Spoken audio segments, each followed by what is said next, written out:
What's going on, guys? Jim here from Clockwork Industries. Welcome back to another Clockwork Gaming video for Diablo 4. So, today, big patch notes came through. I was actually streaming this morning when this came through, and I didn't really have time to get a video up. A lot of times I'll just do a patch notes video on the live stream, screen record it, and then post it while I'm still live. But I was just finishing up for the day. It was like right before I was ending, and I didn't have time to get it up then. I had to get some work done, so we're going to go through it right now. Speaking of the stream on Twitch pretty much every morning. The link will be down in the description. Come hang out. We're playing Rogue right now, and now with this new patch, we're gonna hit 100 a lot quicker than I expected. I wasn't really in a rush for it, but I'll go over that on one of these other videos coming up. I have kind of an overall general thoughts on Diablo 4 and what I would like to see and different things like that. So that's probably gonna be the next video. But let's get into these patch notes here. Bug fixes. I'm not gonna go through all the bug fixes. There's quite a few of them. Just different things throughout the game, different gameplay, skills not working, monsters bugging out, stuff like that. Where it really comes into play is down in the new feature updates and gameplay adjustments. Experience rewards. This is what we were looking for. Significantly increase the experience rewarded for completing a nightmare dungeon.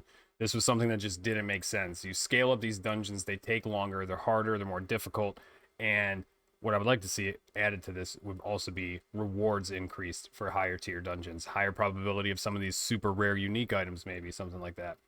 But the experience boost is huge because you end up the way people were farming to 100 was skipping the nightmare dungeons almost all together and just having their group reset or switch leader, reset dungeon, and just finding a way to loop through the same dungeon over and over and over again, just spam farming it.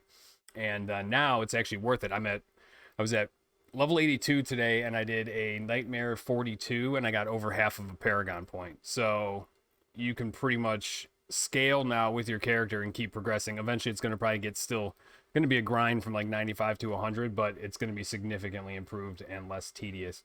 And it just makes more sense. The harder the dungeon, the more experience you get. Significantly increases the experience gained from killing monsters in Nightmare Dungeons. Another great thing. So basically, they were buffed all around. Helltide chests now provide substantially more bonus experience when open.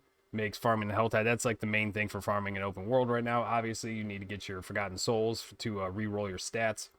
And then significantly increase rewarded experience from completing individual whispers across the board. So going around and doing the little events for the Tree of Whispers to get your cash. This has all been buffed for doing each individual reward. Fixed an issue where no experience was rewarded for completing the holdout style event that can occur after finishing dungeon objectives. So that's good there. General, the Helltide roaming bosses now consistently drop higher quality loot, makes open world farming in the Helltide much more enjoyable experience and a something that you want to actually go do. I mean, you do have to do it for your Forgotten Souls, but usually I try to farm at least one Helltide a day and try to open 2 to 4 mysterious chests. Players can now teleport to their Nightmare Dungeon directly through the map. I've already done this like 10 times a day. It makes farming the Nightmare Dungeon so much better. You basically, especially if you're in a group of 4, everybody's got their sigils loaded out. And then as soon as you're done with the dungeon, pop the next sigil, open your map, port to the new dungeon. It makes this whole process much more enjoyable. It would have been maybe nice to see like more buffed incentive to be out in the open world, but I think the Helltide's a really good thing for that, and it kind of balances out a little bit. Maybe we'll see more of that kind of stuff in the seasonal content, but just for overall farming, this was a gigantic improvement. So now you can go from nightmare to nightmare to nightmare to nightmare and keep the flow going. There's no more breaking it up. Like your grind, if you really want to farm out the levels and not be interrupted, it's a massive improvement. Weekly bonus caches from World Boss will no longer have a level requirement. I actually just ran into this.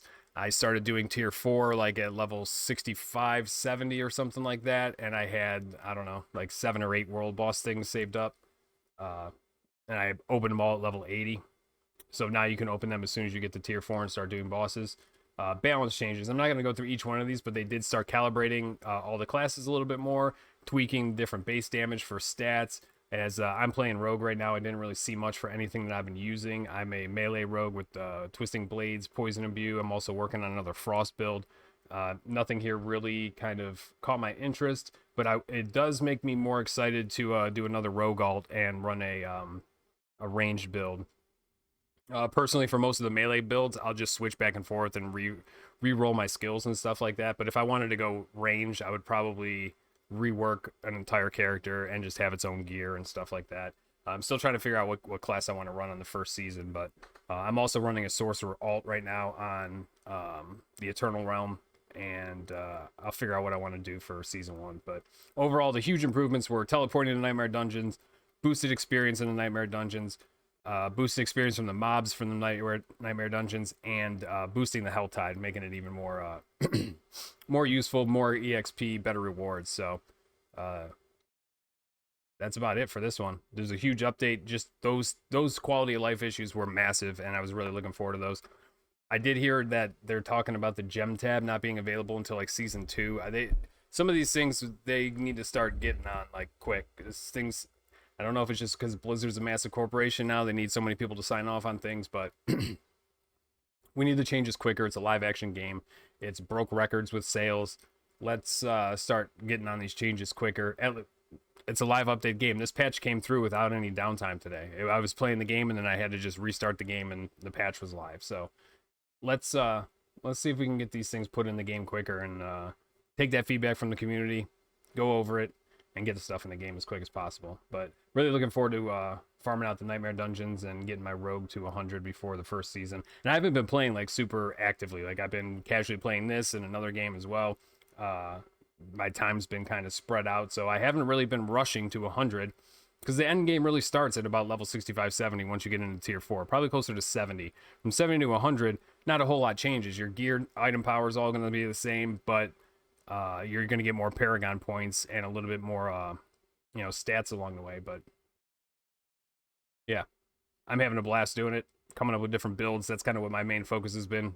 Crafting different builds, trying different aspects. There's so many variations of uniques and aspects that you can put together that, the true metas probably haven't even been found yet. Even with the millions of hours of the game played, like there's still so many combinations you can put together to come up with something cool. So, and a lot of times I'll drop 5 nightmare tiers to play a build that's more fun than, force myself into some meta build that I can push 5 levels ahead. There's marginal reason to do that. You're going to have a lot more fun playing the build that you kind of came up with that you think goes together well. If you're having trouble getting a build together that's working and functioning properly, yeah, go check out some guides and get yourself started. But a lot of the fun of these ARPGs and like new experiences like that is seeing these aspects, kind of figuring out what stats go on which piece of gear, how they could work together, and trying to put them together and then testing it out and seeing how it goes. So I think I'm going to have a video up on this Frost build that I'm trying to work out, and I'm also going to have another video up on just my overall thoughts on the game, so stay tuned for those. I'm going to wrap this one up here. Thank you all for watching. Get in those Nightmare Dungeons, teleport to them, farm your Hell Tides, and I'll see you in the next video. Peace.